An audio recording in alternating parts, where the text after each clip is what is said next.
So we start by reminding you that this is part of a series.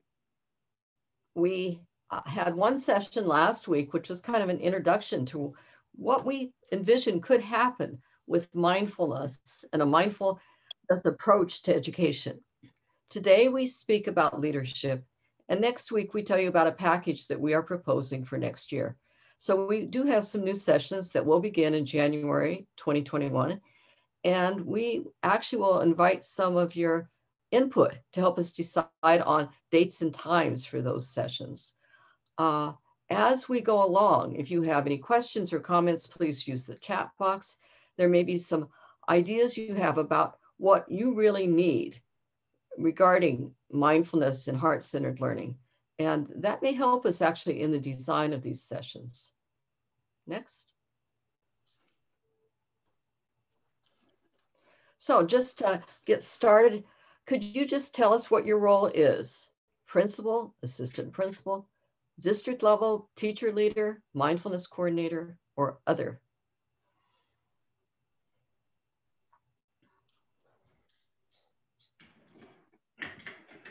So quite a few others right now. You might want to put in the chat box what your role is just to help us, because we thought we had a pretty good handle on who might be showing. Okay, let's continue. Medical assistant. All right. Nurse. Health educator. Wonderful. And I'm going to assume you're working for school districts. If you're working for an agency outside of a school district and really don't have a close affiliation with the school district, will you just let us know? Because that'll be telling us that that's a unique group that we need to be thinking of. Okay, Michelle. Okay, so this next slide, mindful heart-centered leadership, which is what we're here for today. And what we learned from our recent focus groups with school leaders is that people are really stretched thin and they're really maxed out from the pressures and strains right now and overloaded with the unanticipated grief, of course, and uncertainty. So what we're looking at is peeling back the onion. How can we best begin to understand the neurobiology of our stress and emotions, right? And how stress can complicate our judgment, ability to make good choices, compromise our capacity for clarity, calming, and quieting of the brain. And with mindfulness, we're able to open our hearts as school leaders. We're able to experience whatever comes our way with greater balance and clarity. And that opens our hearts in a non-judgmental way, and it helps to embrace what's before us. And there's this power of shifting our mindset towards shared leadership and bold actions that help us to push through barriers so that we can all experience once again the joy of teaching. In our books, specifically Mindfulness Practice, mindfulness leadership is about finding that balance under fire. We can only learn to lead by excellence and example when we cultivate that inner capacity and capabilities through mindfulness.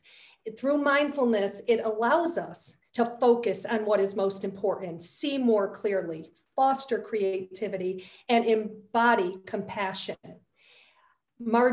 Turno says that practicing what you believe is important. It's the feeling that brings our mind, body, and heart, this kind of warm and ease. So with that in mind, Chris is going to talk to you a little bit about core learning teams, what they are, and the 5 W's. Okay.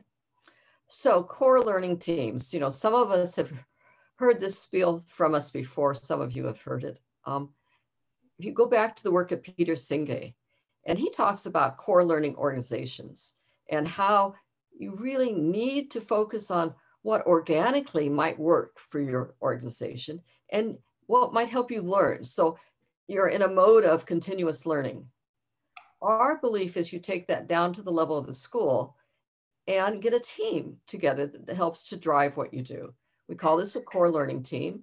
And it's the team that's going to help you as you push through with your innovations and you push through those barriers. So they'll help you do the planning and the analysis, the synthesis, the kind of reality checks to keep things moving along as they need to flow along, even as you go through various things that impact the organization, your school.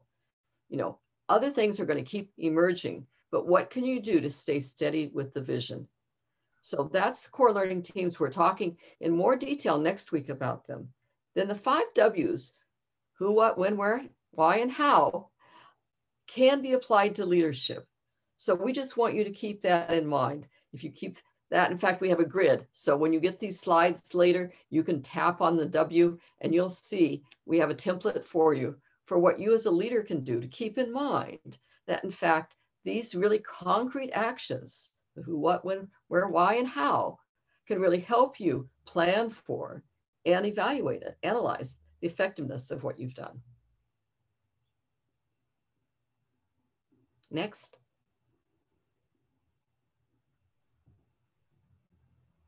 Okay, so before we talk a little bit about the comparison between the traditional school leadership and the heart-centered school leadership, let me just say that mindful heart-centered leadership approach is not a program or an add-on.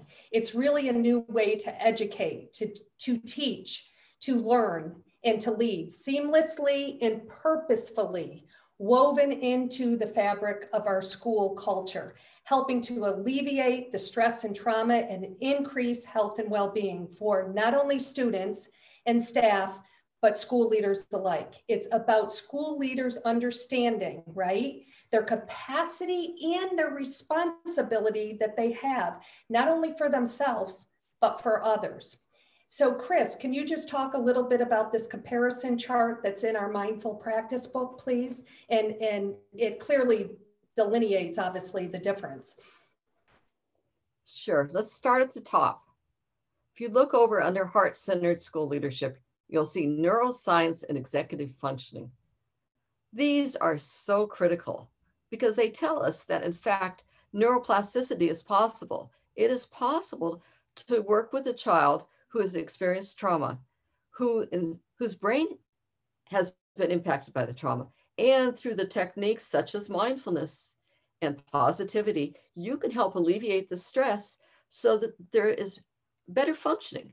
So as the child's brain functions at a higher level, it's not in the mode of waiting for the stress or the threat that's right there hovering in the background, but rather the child's brain is in a place where learning is more plausible and maybe accelerated even because we've set the stage for learning. So that is really, really critical. That's an absolutely essential difference. And there are many, many schools of education across the country right now that still are not teaching teachers about neuroscience. Right. And then beyond that, you can look at these things about helping struggling students. What do? We say you get right at the course, at the core of it, which is stress and trauma, and how do you impact those? We also have some new initiatives at CEI right now in my organization that are focused on student-led reforms. And we really believe that listening to students is critical, that you'll keep them better engaged if you hear what they care about. And you then work from that platform to give them assistance.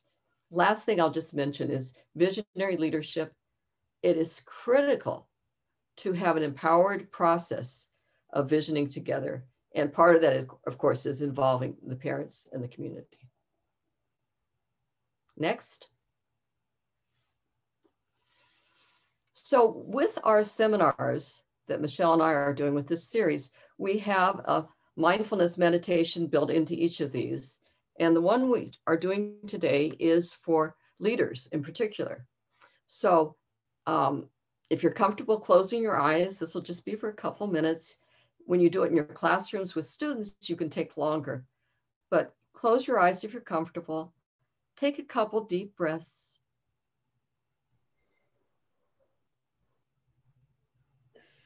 Feel centered in your body. Get the breath deep into your belly. So on inhale, your belly expands almost like a balloon. Sustain the breath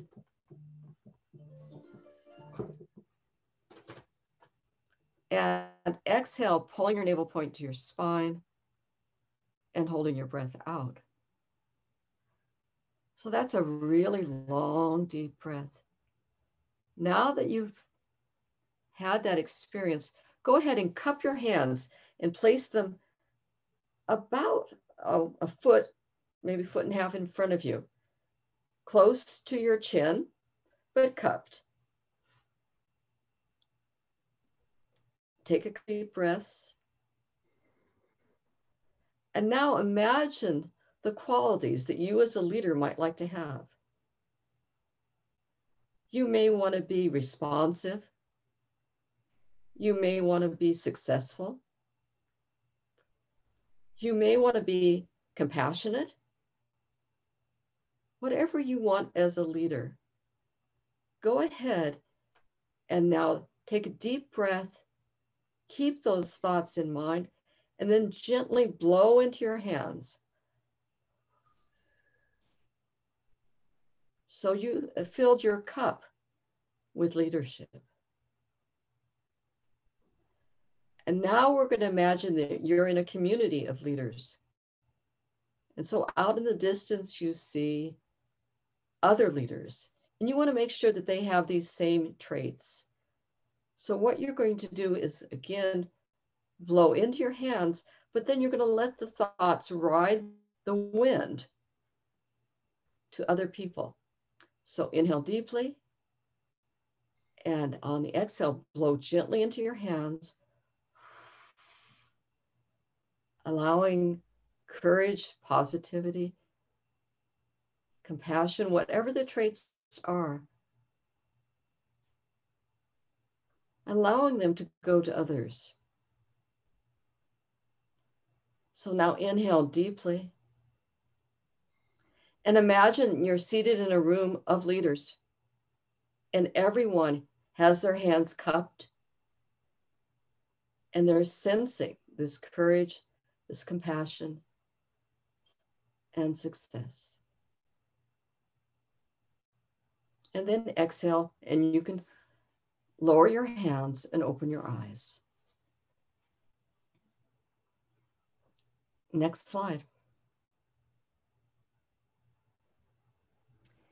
So, what are you considering as we go forward? And this just gives you a couple of ideas as we're going forward, whether to implement heart-centered learning or to compare heart-centered learning with traditional learning, or perhaps mainly concentrating on alleviating stress, initial stages of exploration of this, right? How to best do that.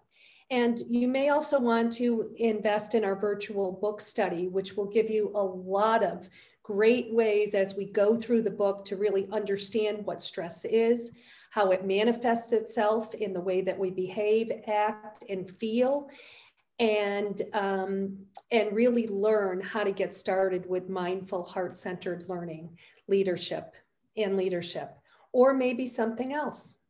But getting started where you're comfortable is the most important first step. Chris, did you want to add anything? No, let's just go to the next slide.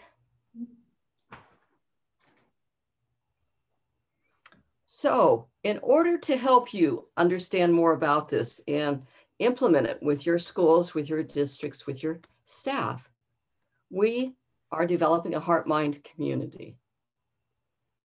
And what we want to do is set this up so that we have a network to support each other. So we have a link that Ingrid will provide when you get the slides after this, that will link to what you do to register to become a member.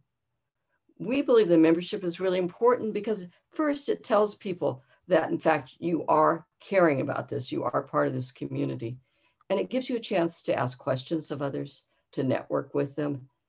We also have some opportunities to give you discounts. We've worked with our publisher.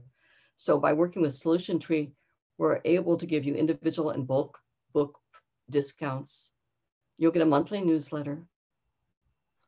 And we have tip sheets that Michelle and I are developing, have developed, and it'll probably be about one a month that will come out that, again, will give you insights in what to do with heart-centered learning. Next.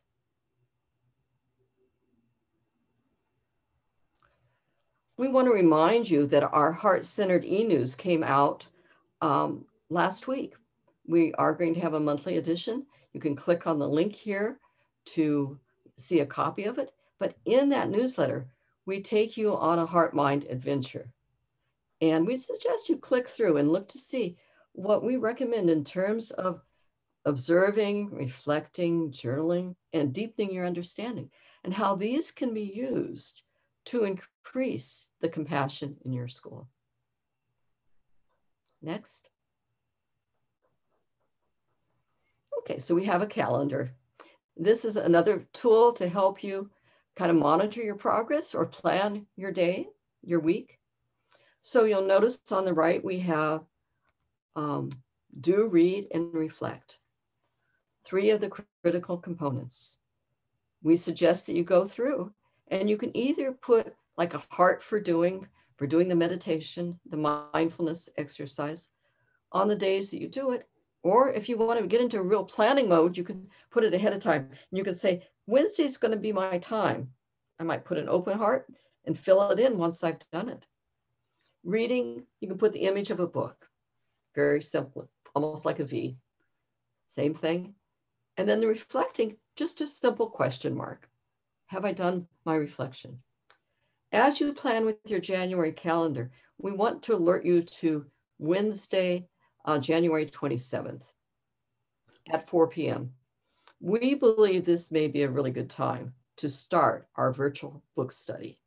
So we're going to ask you next week if this, in fact, ends up being the best time, or let us know ahead of time. But the first book study now is set to begin on Wednesday, the 27th at 4 p.m. and it will run for 70 minutes. Okay. Next. We have 2 other tools that will help you as leaders, help you with the planning. We have an instrument that we've developed over the course of 6-7 years. And we've been using this in New England. It's called SCATE. You can find out a lot more about it by clicking on the link. It's been validated with over 800 educators and has really high validity scores. So you may be interested in this if you're interested in trauma-informed practices, neuroscience, mindfulness, and compassion in schools and classrooms. So that can help you with planning. Then we have a very informal document that we have on the left. It's a survey to plan. It's a survey how you can survey students and teachers, or you can survey with a small group and you can say, my estimate is that, I don't know, 30% of our students have done very well. And then we help you think through, like, what percentage, what are the implications? What does that mean in terms of what you want to do next? So just a short little tool, won't take too long to fill out, but it could be useful for you. Next. Okay, so we have a question. Michelle earlier asked about what you cared to do, what you were most interested in. And so let's see. Have you already started the HeartMind adventure? Do you have a mindful practice?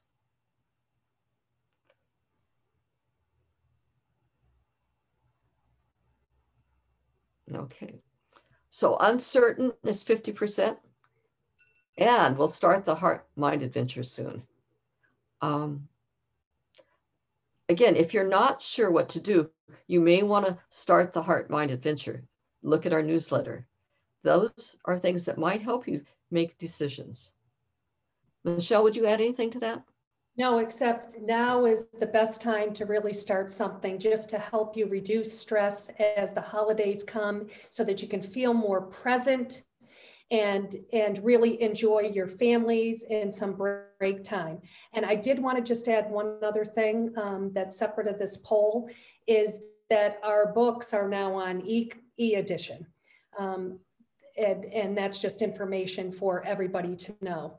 So it looks like it's 4:20. And so I was wondering if there are any questions or discussions. And if some of you have to log off, that's fine. If anybody would like to stay on and ask a couple of questions, please feel free to do so. And we're happy to answer. And with that, there's one upcoming event, right, Chris, with the session 3. And it's about the mindful package. And that's going to be next Wednesday at 12 p.m. And next slide. So any questions? You could just unmute yourself if you'd like to ask a question. And while we're waiting for those, let's just mention our books. Mention the discount we have. So with Solution Tree, we have decided that really we want to try to help you out with this. So there's a 20% discount at least for the next month. And here's what you need to do to get that discount on these 2 books. That discount is for the Mindfulness Practices and the Mindful School Communities book. The Visioning Onward is with another publisher. So we're still working on what we're going to do with that one.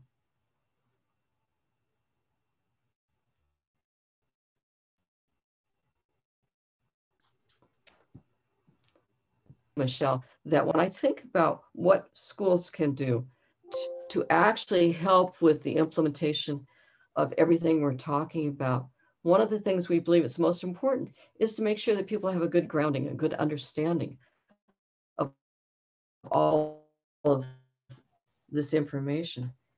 And that means that, in fact, they have some background research and knowledge.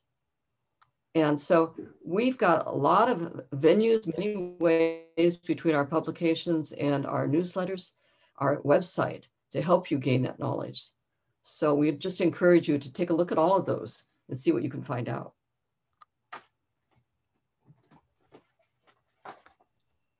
And if there's no questions, I would say stay positive and test negative and be well. Good. Thank you.